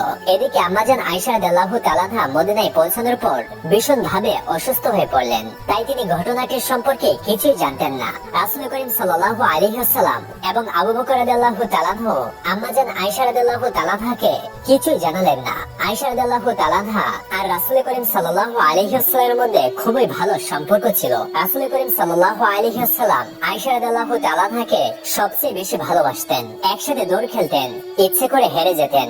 আয়েশা রাদিয়াল্লাহু তাআলা আনহা পাত্রের যেদিক দিয়ে পানি পান করতেন, রাসূল করিম সাল্লাল্লাহু আলাইহি ওয়াসাল্লাম সেদিক দিয়ে পানি পান করতেন। আম্মাজান আয়েশা রাদিয়াল্লাহু তাআলা আনহা অসুস্থ হলে হযরত মুহাম্মদ সাল্লাল্লাহু আলাইহি ওয়াসাল্লাম দয়া আর কমলতা প্রদর্শন করতেন, কিন্তু এবারের অসুস্থতায় আগের মতো কমলতা প্রদর্শন করলেন না। আম্মাজান আয়েশা রাদিয়াল্লাহু তাআলা আনহা লক্ষ্য করলেন রাসূল করিম সাল্লাল্লাহু আলাইহি ওয়াসাল্লাম আগের মতো তার সাথে প্রাণ খুলে কথা বলেন না। পুরো ব্যাপারটাই তিনি খুব কষ্ট পেলেন। তাই রাসূল করিম সাল্লাল্লাহু আলাইহি ওয়াসাল্লামের অনুমতি নিয়ে আম্মাজান আয়েশা রাদিয়াল্লাহু তাআলা আনহা পিতৃগৃহে চলে গেলেন। তখন আম্মাজান আয়েশা রাদিয়াল্লাহু তাআলা আনহা আসল ঘটনাটি জানতেন না। পরবর্তীতে একদিন রাতের বেলা প্রাকৃতিক প্রয়োজনে বাইরে বের হলে মিসকা রাদিয়াল্লাহু তাআলা আনহার মা তাকে পুরো ঘটনাটি জানান। নিজের ছেলেকে মা হয়ে অভিশাপ দেন। আম্মাজান আয়েশা রাদিয়াল্লাহু তাআলা আনহার কাছে তখন সবকিছু পরিষ্কার হয়ে গেল। তার মাথায় যেন আকাশ ভেঙে পড়ল। তিনি দিন রাত অবিরত কাঁদতে লাগলেন। এদিকে তার বিরুদ্ধে অপবাদকারীরা আরো জোরে সোরে তাদের কুৎসা রটাতে থাকে। প্রায় 1 মাস হয়ে গেল, কিন্তু এই বিষয়টার কোনো মীমাংসা হচ্ছে না। মুনাফিক আর গুটি কয়েক ব্যক্তি ছাড়া সবাই বিশ্বাস করত আয়েশা রাদিয়াল্লাহু তাআলা আনহা নির্দোষ ছিলেন। তারপরেও স্বচ্ছতার স্বার্থে মহানবী হযরত মুহাম্মদ সাল্লাল্লাহু আলাইহি ওয়াসাল্লাম ঘটনার তদন্ত করলেন। তিনি উসামা রাদিয়াল্লাহু তাআলা আনহু এবং আলী রাদিয়াল্লাহু তাআলা আনহুর সাথে পরামর্শ করলেন। উসামা রাদিয়াল্লাহু রাদিয়াল্লাহু তাআলা বললেন, হে আল্লাহর রাসূল, আপনার পরিবার সম্পর্কে আমরা ভালোর ভিন্ন আর কিছুই জানি না। আলী রাদিয়াল্লাহু তাআলা ঘটনার আরো স্পষ্ট তদন্তের জন্য রাসূল করিম সাল্লাল্লাহু আলাইহি ওয়াসাল্লামকে ঘরের দাসীকে জিজ্ঞেস করতে বললেন। দাসীকে জিজ্ঞেস করা হলে দাসী বলল, তার মধ্যে আমি দোষের কিছুই দেখছি না, কেবল এতটুকুই যে তিনি রুটি বানানোর সময় ঘুমিয়ে পড়তেন এবং বকরি এসে সবগুলি রুটি খেয়ে ফেলতেন। হযরত জয়নবের বোন হামনাও মুনাফিকদের সাথে মিলিত হয়েছিল। তাই হযরত মুহাম্মদ সাল্লাল্লাহু আলাইহি ওয়াসাল্লাম জয়নবকে এই বিষয়ে জিজ্ঞাসা করলেন। এই কথা শুনে তিনি কানে হাত দিয়ে বললেন, আমি আয়েশা রাদিয়াল্লাহু তাআলার মধ্যে ভালো ব্যতীত মন্দ কোনো কিছুই দেখিনি। তখন হযরত মুহাম্মদ সাল্লাল্লাহু আলাইহি ওয়াসাল্লাম হযরত আবু বকর রাদিয়াল্লাহু তাআলার গৃহে গেলেন। হযরত আয়েশা রাদিয়াল্লাহু তাআলাকে রোগ অবস্থায় শয্যায় শায়িত দেখলেন। তার শারীরিক ও মানসিক অবস্থা অতিশয় করুণ। তার পিতামাতা তার পাশে ছিলেন, সেবা যত্ন করছেন। জীর্ণ চেহারা, চক্ষু যুগল অশ্রুতে পরিপূর্ণ। অতঃপর রাসূল করিম সাল্লাল্লাহু আলাইহি ওয়াসাল্লাম তার পাশে গেলেন এবং বললেন, হে আয়েশা, যদি তুমি অন্যায় করে থাকো তবে আল্লাহর কাছে তওবা করো, আল্লাহ পাক তোমার তওবা কবুল করবেন। আর যদি শত্রুরা এই জঘন্য মিথ্যা অপবাদ রটিয়ে থাকে তবে নিশ্চয়ই আল্লাহ পাক এই ব্যাপারে ওহী নাজিল করবেন।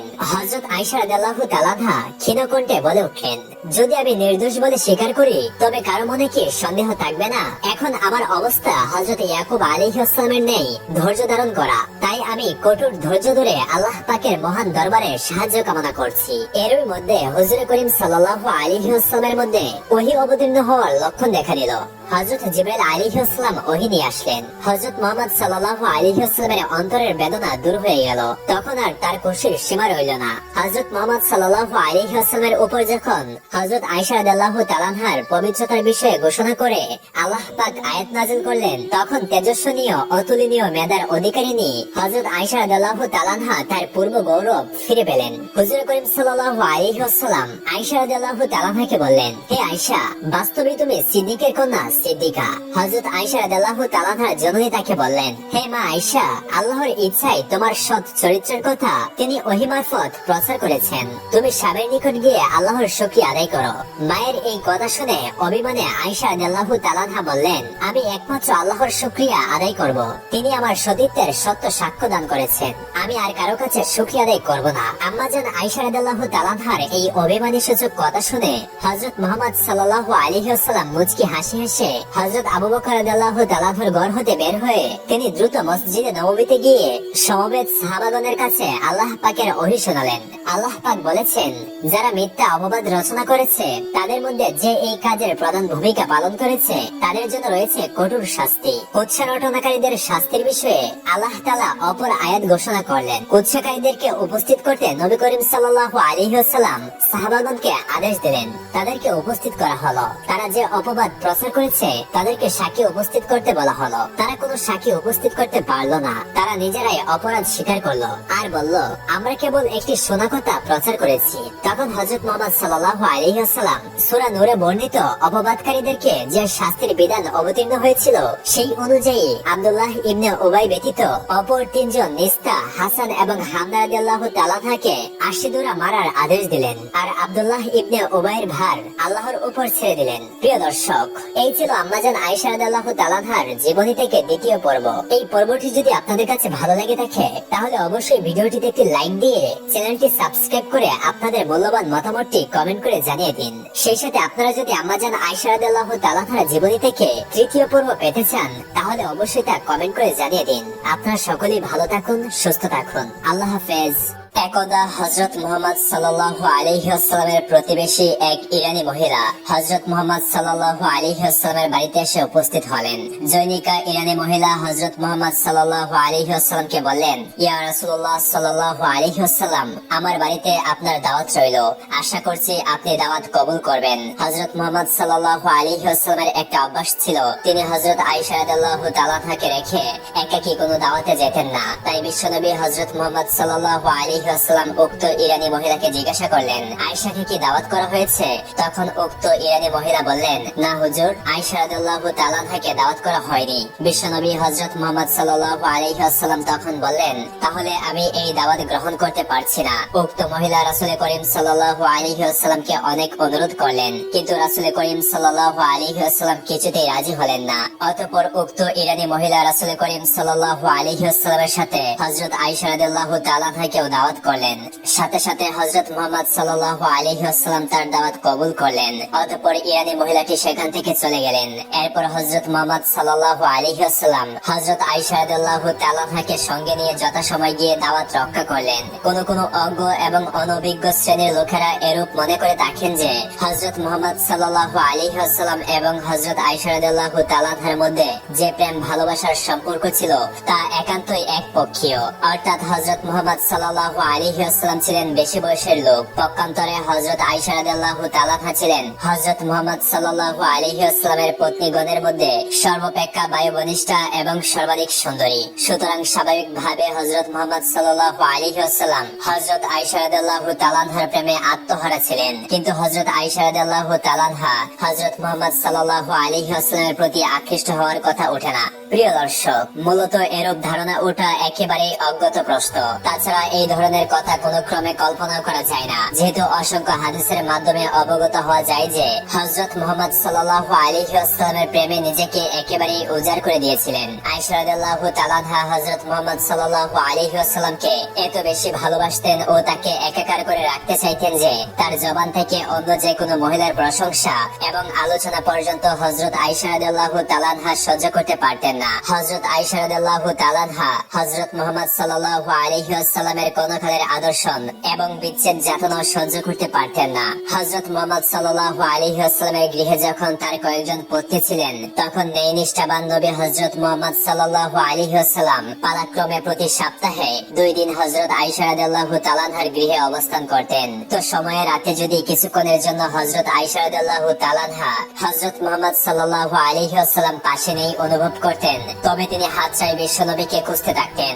একদিন হযরত মুহাম্মদ সাল্লাল্লাহু আলাইহি ওয়াসাল্লাম গভীর রাতে অন্ধকারের মধ্যে হযরত আয়েশা রাদিয়াল্লাহু তাআলা আনহার শয্যা পার্শ্ব থেকে উঠে গিয়ে নামাজ পড়তে শুরু করলেন। কোনকাল পরে হযরত আয়েশা রাদিয়াল্লাহু তাআলা আনহা হযরত মুহাম্মদ সাল্লাল্লাহু আলাইহি ওয়াসাল্লামের অনুপস্থিতি অনুভব করে ব্যতিব্যস্ততার সাথে অন্ধকারের মধ্যেই হযরত মুহাম্মদ সাল্লাল্লাহু আলাইহি ওয়াসাল্লামকে হাত বুলিয়ে খুঁজতে লাগলেন। তখন গৃহে আলো জ্বালানোর কোনো ব্যবস্থা ছিল না। কোনো দিকে না পেয়ে অবশেষে দরজার দিকে অগ্রসর হয়ে হাত বাড়ালেন। তখনই হযরত মুহাম্মদ সাল্লাল্লাহু আলাইহি ওয়াসাল্লামের পায়ের সাথে আম্মাজান আয়েশা রাদিয়াল্লাহু তাআলা আনহার হাত স্পর্শ হলো। এই সময় হযরত মুহাম্মদ সাল্লাল্লাহু আলাইহি ওয়াসাল্লাম সিজদায় গিয়ে গুনাহগার উম্মতের জন্য প্রার্থনায় মগ্ন হয়েছিলেন। একবার হযরত মুহাম্মদ সাল্লাল্লাহু আলাইহি ওয়াসাল্লাম তার জৈনিক সাহাবীর বিয়ের ভোজন অনুষ্ঠানের প্রয়োজন মনে করলেন, কিন্তু উক্ত সাহাবী ছিলেন একেবারে নিঃস্ব এবং হতদরিদ্র। হযরত মুহাম্মদ সাল্লাল্লাহু আলাইহি ওয়াসাল্লাম উক্ত সাহাবীকে বললেন, আয়েশার গৃহে গিয়ে সেখান থেকে তরকারির হাঁড়িটি নিয়ে আসো। বলা বাহুল্য, সেদিন হযরত আয়েশা রাদিয়াল্লাহু তাআলা আনহার গৃহে সামান্য তরকারি ছাড়া খাবার মতো আর কিছুই ছিল না। উক্ত সাহাবী আয়েশা রাদিয়াল্লাহু তাআলা আনহার গৃহে এসে উপস্থিত হলেন এবং আম্মাজান আয়েশা রাদিয়াল্লাহু তাআলা আনহাকে সালাম দিলেন। আম্মাজান আয়েশা রাদিয়াল্লাহু তাআলা আনহা সালামের উত্তর দিয়ে বললেন, কে আপনি? এখানে কেন এসেছেন? তখন সাহাবী বললেন, হে উম্মুল মুমিনিন, আমাকে রাসূল করিম সাল্লাল্লাহু আলাইহি ওয়াসাল্লাম পাঠিয়েছেন আপনার ঘরের তরকারির হাঁড়িটি নেওয়ার জন্য। সাহাবীর কথা শুনে হযরত আয়েশা রাদিয়াল্লাহু তাআলা আনহা নির্দ্বিধায় তরকারির হাঁড়িটি তাকে দিয়ে দিলেন। তরকারির হাঁড়িটি নিয়ে সাহাবী সেখান থেকে চলে গেলেন। ওই দিন রাত্রে হযরত আয়েশা রাদিয়াল্লাহু তাআলা আনহাকে সম্পূর্ণ উপবাস থাকতে হয়েছিল।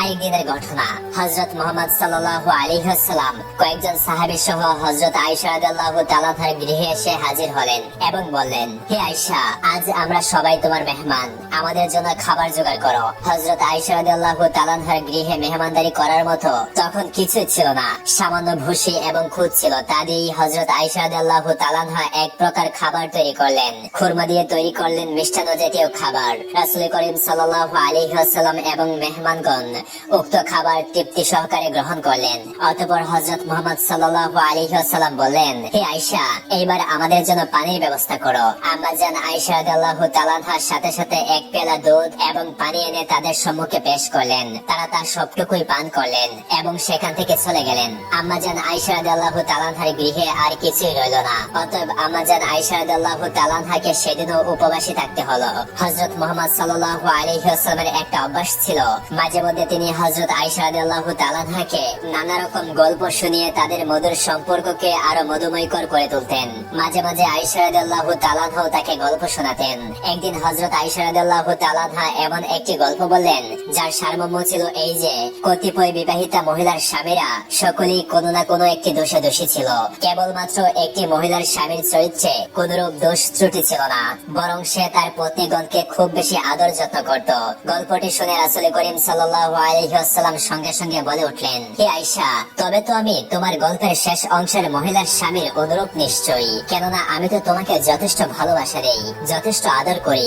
নবী দম্পতির কথাবার্তায় এই ধরনের আমোদ প্রমোদ সলভ রসালাপ প্রায় দেখা যেত। এতে তাদের পরস্পরের প্রতি প্রেম প্রীতি ভালোবাসা, স্বামী সেবা ও তার মনসন্তুষ্টির দিকে হযরত আয়েশা রাদিয়াল্লাহু তাআলা যে কতদূর সজাগ সতর্ক দৃষ্টি দিতেন তার প্রমাণ পাওয়া যায় আরেকটি ঘটনার মাধ্যমে। একদিন হযরত আয়েশা রাদিয়াল্লাহু তাআলা জানুর উপরে হযরত মুহাম্মদ সাল্লাল্লাহু আলাইহি ওয়াসাল্লাম নিজের মস্তক স্থাপন করে ঘুমিয়ে পড়েছিলেন। এমন সময় আয়েশা রাদিয়াল্লাহু তাআলার পিতা হযরত আবু বকর রাদিয়াল্লাহু তাআলা কন্যা আয়েশার কোন একটি অপরাধের বিচার করতে এসে শাস্তি স্বরূপ আয়েশা রাদিয়াল্লাহু তাআলাকে এমন একটি ঘুষাঘাত করলেন যে উহার ব্যথায় হযরত আয়েশা রাদিয়াল্লাহু তাআলা একেবারে অধৈর্য হয়ে উঠলেন। কিন্তু তাতে কি হবে, হযরত মুহাম্মদ সাল্লাল্লাহু আলাইহি ওয়াসাল্লাম যে তার জানুর উপর রয়েছেন, সামান্যতম নড়াচড়া করলেও তার নিদ্রার ব্যাঘাত হতে পারে। এই কথা মনে করে হযরত আয়েশা রাদিয়াল্লাহু তাআলা এতটুকু মাত্র হেলাদুলা বা নড়াচড়া করলেন না। একদিন হযরত মুহাম্মদ সাল্লাল্লাহু আলাইহি ওয়াসাল্লামকে নিজ গৃহে অত্যন্ত আনন্দগণ পরিবেশে পেয়ে হযরত আয়েশা রাদিয়াল্লাহু তাআলা লজ্জাজড়িত কণ্ঠে এবং খুবই বিনীত ভাবে জিজ্ঞাসা করলেন, ইয়া রাসূল সাল্লাল্লাহু আলাইহি ওয়াসাল্লাম, মনে করুন দুটি সবুজ চরণ ক্ষেতের একটিতে উট চড়েছে আর একটিতে উট চড়েনি। উট চড়াবার জন্য আপনি এর কোনটিকে পছন্দ করবেন? হযরত মুহাম্মদ সাল্লাল্লাহু আলাইহি ওয়াসাল্লাম আয়েশা রাদিয়াল্লাহু তাআলার প্রশ্নের জবাবে উত্তর দিলেন, আয়েশা, যেটিতে উট চড়েনি আমি সেটিকে পছন্দ করব।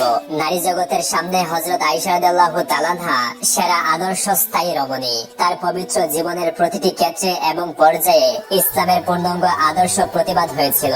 প্রথম জীবনের দীর্ঘ 9টি বছর তার মহান এবং আদর্শবান স্বামী হযরত মুহাম্মদ সাল্লাল্লাহু আলাইহি ওয়াসাল্লামের পরম সান্নিধ্যে থেকে ইসলামের অনুপম আদর্শকে অন্যান্য সম্মুখে তুলে ধরার লক্ষ্যে হযরত আয়েশা রাদিয়াল্লাহু তাআলা নিজের জীবনকে নিখুঁত, সুন্দর ও সুষ্ঠুভাবে গড়ে তুলেছিলেন। হযরত আয়েশা রাদিয়াল্লাহু তাআলা ছিলেন সর্বমুখী গুণরাজির অধিকারিণী, আর এজন্যই হযরত মুহাম্মদ সাল্লাল্লাহু আলাইহি ওয়াসাল্লাম আম্মাজান আয়েশা রাদিয়াল্লাহু তাআলাকে অন্যান্য স্ত্রীগণ অপেক্ষা অধিক মহব্বত করতেন।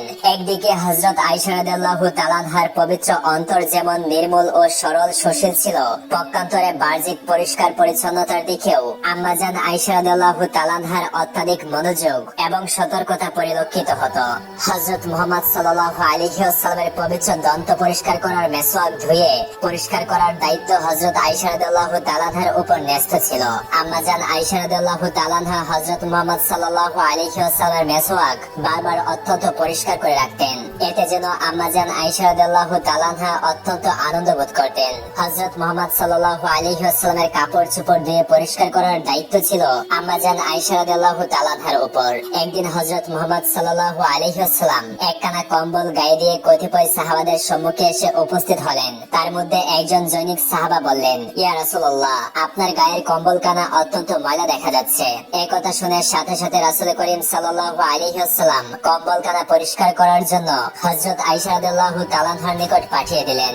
হযরত আয়েশা রাদিয়াল্লাহু তাআলা তখন পারিবারিক কোনো কাজে ব্যস্ত ছিলেন, কিন্তু আম্মাজান আয়েশা রাদিয়াল্লাহু তাআলা তখনই সেই কাজটি ফেলে রেখে সাথে সাথে সেই কম্বলখানা উত্তম রূপে ধুয়ে শুকিয়ে রাসূল করিম সাল্লাল্লাহু আলাইহি ওয়াসাল্লামের নিকট পাঠিয়ে দিলেন এবং স্বস্তি লাভ করলেন।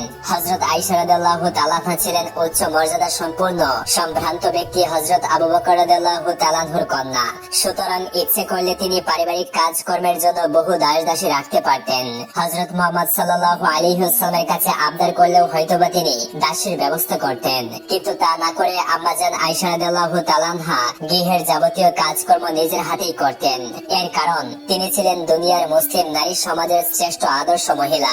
যতদূর সম্ভব অন্যের উপর নির্ভর না করে নিজের কাজ নিজের হাতেই করা উচিত মুসলিম নারী জগৎকে। এই মহান আদর্শই শিক্ষা দেওয়া ছিল আম্মাজান আয়েশা রাদিয়াল্লাহু তাআলার উদ্দেশ্য। ভাবলে সত্যি বিস্ময়ে অবাক হতে হয়। যিনি ছিলেন হযরত সাইয়্যিদুল মুরসালিনের সর্বশ্রেষ্ঠ সহধর্মিণী, যিনি ছিলেন সাহাবী প্রধান মহামাননীয় মর্যাদাশীল হযরত আবু বকর রাদিয়াল্লাহু তাআলা আনহার স্নেহধন্যা কন্যা, যিনি সমগ্র মুসলিম জাহানের কাছে পরম শ্রদ্ধেয় জননী তুল্য, যার দরবারে কুরআন, হাদিস, ফিকহ, তাফসীর প্রভৃতি শাস্ত্রের জ্ঞান অর্জন করার জন্য দেশ বিদেশ থেকে প্রতিদিন অসংখ্য লোক উপস্থিত হতো। সেই মহামর্যাদাশালী উম্মুল মুমিনিন হযরত আয়েশা রাদিয়াল্লাহু তাআলা আনহার পোশাক পরিচ্ছদে এতটুকু বিলাসিতা বা শান শৌকতের লেশ মাত্র ছিল না। যা ছিল তা একেবারে সাধারণ এবং অতিশয় মামুলি। এমনকি কোনো কাপড় কিছুটা ছিঁড়ে যাওয়ার সাথে সাথেই হযরত আয়েশা রাদিয়াল্লাহু তাআলা আনহা কাপড়টি ফেলে দিতেন না, পরিধানের যোগ্য হওয়া পর্যন্ত সেলাই করে এবং তালির উপর তালি দিয়ে পরে থাকতেন। একবার জনৈক উচ্চ পর্যায়ের জ্ঞান পিপাসু ব্যক্তি হযরত আয়েশা রাদিয়াল্লাহু তাআলা আনহার দরবারে আগমন করলেন। হযরত আয়েশা রাদিয়াল্লাহু তাআলা আনহা আগন্তুককে বললেন, আপনার একটু অপেক্ষা করতে হবে, আমি কাপড় সেলাই করে পরিধান করে আসছি। এতে আগন্তুক ব্যক্তি পরম বিস্ময়ের সাথে বললেন, হে উম্মুল মুমিনিন, বলেন কি আপনি আপনি ছিন্ন কাপড় সেলাই করে পরেন? দেখুন, আমি যদি এই কথা লোকেদের মধ্যে প্রকাশ করে দেই তবে তারা নিশ্চয়ই আপনাকে কৃপণ ভাববে। তখন জবাবে হযরত আয়েশা রাদিয়াল্লাহু তাআলা আনহা বললেন, দুনিয়াতে যারা ছিন্ন ও পুরাতন কাপড় পরে না, পরকালে তাদের ভাগ্যে নতুন কাপড় জুটবে না। আয়েশা রাদিয়াল্লাহু তাআলা আনহার ব্যবহার্য ও পছন্দনীয় পোশাক পরিচ্ছদ সম্পর্কে হাদিসে জানা যায়, তিনি সাধারণত জাফরানি রঙের পোশাক বেশি পছন্দ করতেন। তার সাধারণ পোশাক বলতে ছিল একটি কামিজ এবং একটি সাদা ওড়না। কখনো কখনো তিনি একখানা রেশমি চাদরও ব্যবহার করতেন। তার ব্যবহার্য সব পোশাকই হতো মোটা সুতার তৈরি, খুবই অল্প দামের। আম্মাজান আয়েশা রাদিয়াল্লাহু তাআলা আনহা নিজে পাতলা কাপড় পরিধান করতেন না, সাথে অন্যকেও বর্জন করতে বলতেন। একবার হযরত হাফসা বিনতে আব্দুর রহমান একখানা পাতলা কাপড় পরিধান করে তার সাথে সাক্ষাৎ করতে আসলেন। সেটা দেখে হযরত আয়েশা রাদিয়াল্লাহু তাআলা আনহার সাথে সাথে তার নিকট থেকে পাতলা কাপড় কানা ছিনিয়ে নিয়ে তাকে একখানা মোটা চাদর পরতে দিলেন। আরেকদিন কয়েকজন মহিলা হযরত আয়েশা রাদিয়াল্লাহু তাআলা আনহার নিকট আগমন করলেন। নামাজের সময় উপস্থিত হলে তারা চাদর ছাড়াই শুধু সালোয়ার কামিজ পরিহিত অবস্থায় নামাজ আদায় করলেন। হযরত আয়েশা রাদিয়াল্লাহু তাআলা আনহার নিকট এটা অত্যন্ত খারাপ লাগলো। নামাজ শেষে তিনি তাদেরকে অত্যন্ত কঠোর ভাবে বললেন এবং সতর্ক করে দিলেন যে কখনো যেন মস্তক আনাবৃত না থাকে আর চাদরবিহীন অবস্থায় যেন কখনো নামাজ পড়া না হয়। ইসলামী শরীয়তের পর্দার বিধানকে হযরত আয়েশা রাদিয়াল্লাহু তাআলা আনহা যথেষ্ট গুরুত্ব প্রদান করতেন এবং যথাযথভাবে উহা পালন করতেন। বহু পুরুষ সাহাবী হযরত আয়েশা রাদিয়াল্লাহু তাআলা আনহার খেদমতে বিভিন্ন মাসালা মাসাইলের উত্তর এবং নানা বিষয়ক তথ্য এবং তথ্যসমূহ জানতে অনবরতই আগমন করতেন। কোন পুরুষ ব্যক্তি তার নিকট মাসালা মাসাইল জিজ্ঞাসা করতে বা হাদিসের তাফসীর প্রভৃতি শুনতে আসলে আম্মাজান আয়েশা রাদিয়াল্লাহু তাআলা আনহা পর্দার আড়ালে থেকে খুব নিম্ন সুরে তার জবাব দিতেন। হযরত ইবনে ইসাক রাহমাতুল্লাহি আলাইহি নামক তাবী একবার হযরত আয়েশা রাদিয়াল্লাহু তাআলা আনহার সাথে সাক্ষাৎ করতে আসলেন। তাবী ছিলেন অন্ধ। হযরত আয়েশা রাদিয়াল্লাহু তাআলা আনহা তার আগমনে তাড়াতাড়ি পর্দা করলেন। তাবী এটা বুঝতে পেরে বললেন, আপনি আমার কারণে পর্দা করছেন কেন? আমি তো আপনাকে দেখতে পাচ্ছি না। তখন জবাবে হযরত আয়েশা রাদিয়াল্লাহু তাআলা আনহা বললেন, আপনি হয়তো আমাকে দেখতে পাচ্ছেন না, কিন্তু আমি তো আপনাকে দেখতে পাই। হযরত আয়েশা রাদিয়াল্লাহু তাআলা আনহার পর্দার প্রতি গুরুত্ব প্রদানের আরেকটি দৃষ্টান্ত হলো হযরত মুহাম্মদ সাল্লাল্লাহু আলাইহি ওয়াসাল্লাম এবং হযরত আবু বকর রাদিয়াল্লাহু তাআলা আনহুকে তার হুজরায় দাফন করার পর হযরত ওমর রাদিয়াল্লাহু তাআলা আনহুকেও যখন ওই হুজরায় দাফন করা হয়, তখন থেকে আম্মাজান আয়েশা রাদিয়াল্লাহু তাআলা আনহা তার নিজের হুজরায় বিনা পর্দায় প্রবেশ করা বন্ধ করে দিলেন। এর কারণ মাহরাম পুরুষ হযরত ওমর রাদিয়াল্লাহু তাআলা আনহুকে সেখানে দাফন করা ছাড়া আর অন্য কিছুই ছিল না, কারণ হযরত ওমর রাদিয়াল্লাহু তাআলা আনহু ছিলেন মাহরাম পুরুষ। একদা হযরত মুহাম্মদ সাল্লাল্লাহু আলাইহি ওয়াসাল্লাম জাতুল জাহাসের যুদ্ধযাত্রা করেন এবং যুদ্ধ শেষে সৈন্যদল সহ হযরত মুহাম্মদ সাল্লাল্লাহু আলাইহি ওয়াসাল্লাম বিজয়ের বেশে মদিনায় রওনা হলেন। উল্লেখ্য যে এবারও হযরত আয়েশা রাদিয়াল্লাহু তাআলা আনহা রাসূল করিম সাল্লাল্লাহু আলাইহি ওয়াসাল্লামের সহযাত্রী ছিলেন এবং হযরত আয়েশা রাদিয়াল্লাহু তাআলা আনহা এবারও তার বোনের সেই হারটি পড়েছিলেন। আল্লাহর কি মহিমা, এবারও আগের মতোই হারকানা হারিয়ে গেল। তবে এবার আম্মাজান আয়েশা রাদিয়াল্লাহু তাআলা আনহা সঙ্গে সঙ্গে হার হারানোর খবরটি হযরত মুহাম্মদ সাল্লাল্লাহু আলাইহি ওয়াসাল্লামকে জানিয়ে দিলেন। তখন রাত্রি আর বেশি বাকি নেই। হার হারানোর কথা শুনে হযরত মুহাম্মদ সাল্লাল্লাহু আলাইহি ওয়াসাল্লাম সৈন্যগণকে সেখানে তাবু স্থাপন করতে নির্দেশ দিলেন। হযরত মুহাম্মদ সাল্লাল্লাহু আলাইহি ওয়াসাল্লামের নির্দেশ পেয়ে সেখানে তারা তাবু স্থাপন করলেন। অতঃপর তারা সবাই হাড়টি খুঁজতে লাগলেন। অনেক খোঁজাখুঁজির পর যখন হাড় পাওয়া গেল না, তখন তারা ক্লান্ত হয়ে পানির প্রয়োজন অনুভব করলেন। তারা পানির তালাশ করতে লাগলেন, কিন্তু কোথাও পানি পেলেন না। পানির অভাবে সৈন্যদের ভারী অসুবিধা দেখা দিল। সেখানে পানির কোনো ব্যবস্থা ছিল না। এদিকে কিছুক্ষণ পরে ফজরের নামাজ পড়তে হবে। এই ব্যাপারে সৈন্যদের মধ্যে চাঞ্চল্যতা দেখা দিল। সৈন্যরা হযরত আবু বকর রাদিয়াল্লাহু তাআলা আনহুর নিকটে গিয়ে বলল, হযরত আয়েশা রাদিয়াল্লাহু তাআলা আনহা সকলকে বিপদে ফেলেছে।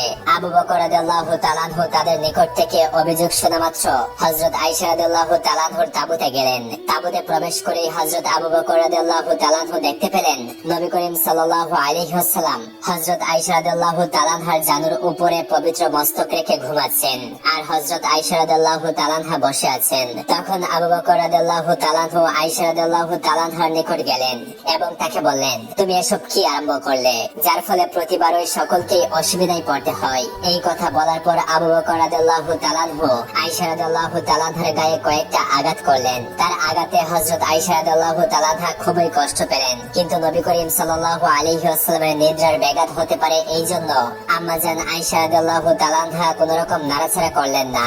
সুবহ সাদিক হবার পূর্বে রাসূল করিম সাল্লাল্লাহু আলাইহি ওয়াসাল্লামের নিদ্রা ভঙ্গ হলো এবং হযরত মুহাম্মদ সাল্লাল্লাহু আলাইহি ওয়াসাল্লাম সৈন্যদলের অসন্তোষ এবং আবু বকর রাদিয়াল্লাহু তাআলা আনহুর কন্যাকে শাস্তি দানের কথা শুনতে পেলেন। পানির অভাবে হযরত মুহাম্মদ সাল্লাল্লাহু আলাইহি ওয়াসাল্লামও ব্যতিব্যস্ত হয়ে উঠলেন, কারণ নামাজের আর বেশি দেরি নেই। পানির ব্যবস্থা কিভাবে হবে, এতগুলো মানুষ কিভাবে ওযু করবে, আর কিভাবে বা নামাজ আদায় করবে, এই সমস্ত চিন্তা করতে করতে হযরত মুহাম্মদ সাল্লাল্লাহু আলাইহি ওয়াসাল্লাম অস্থির হয়ে বললেন, আল্লাহর অসীম মহিমা।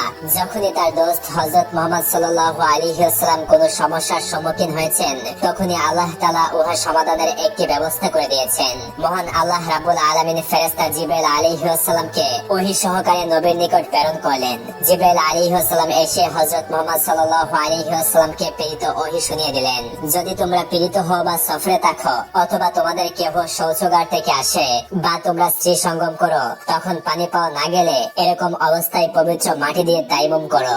অতএব তোমাদের মুখমণ্ডল এবং হস্তদ্বয় মাসাহ করবে, আল্লাহ মার্জনাকারী। এই নিদর্শন বাণীর মর্মকথা হলো তাইমুমের বিধানের অনুমতি প্রদান করা। সুতরাং এই পবিত্র ওহীর মাধ্যমে রাসূল করিম সাল্লাল্লাহু আলাইহি ওয়াসাল্লাম এবং তার সহচর বৃন্দদের সমস্যার সমাধান হয়ে গেল। আল্লাহর পক্ষ থেকে এরূপ বিধান লাভ করে মুসলমান মুজাহিদগণ আনন্দে আত্মহারা হয়ে গেল। যে সকল মুজাহিদগণ কিছুক্ষণ পূর্বেও পানির অভাবে ফজরের নামাজ পড়তে পারবে না বলে হযরত আয়েশা রাদিয়াল্লাহু তাআলা আনহাকে দায়ী করে নানা প্রকার আলোচনা সমালোচনা করেছিল, এমনকি হযরত আবু বকর রাদিয়াল্লাহু তাআলা আনহু হযরত আয়েশা রাদিয়াল্লাহু তাআলা আনহাকে প্রহার করতেও কোনো দ্বিধাবোধ করেননি। এখন তারাই আল্লাহর প্রত্যাশ পেয়ে খুশিতে হযরত আয়েশা রাদিয়াল্লাহু তাআলা আনহার প্রশংসা করতে লাগলেন। হযরত আয়েশা রাদিয়াল্লাহু তাআলা আনহার ওসিলায় আল্লাহ তাদের জন্য একটি সহজ ব্যবস্থা দিয়েছেন বলে সকলেই আল্লাহর কৃতজ্ঞতা প্রকাশ করলেন এবং আয়েশা রাদিয়াল্লাহু তাআলা আনহার দীর্ঘায়ু কামনা করলেন।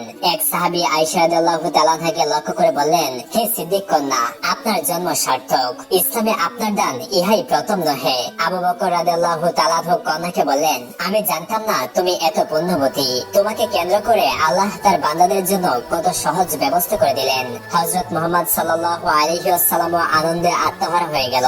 নামাজের সময় হলো। আল্লাহর নির্দেশ মতো সবাই পবিত্র মাটি দিয়ে তাইমুম করে নামাজ আদায় করলেন। অতঃপর কাফেলা যাত্রার প্রস্তুতি চলল। শাহিত উটগুলোকে ওঠানো হলো।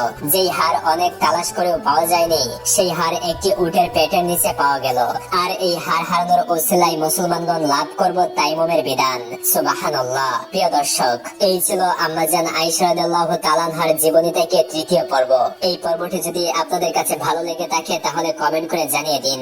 আম্মাজান আয়েশা রাদিয়াল্লাহু তাআলা আনহার জীবনী থেকে চতুর্থ পর্ব পেতে চ্যানেলটি সাবস্ক্রাইব করে রাখুন।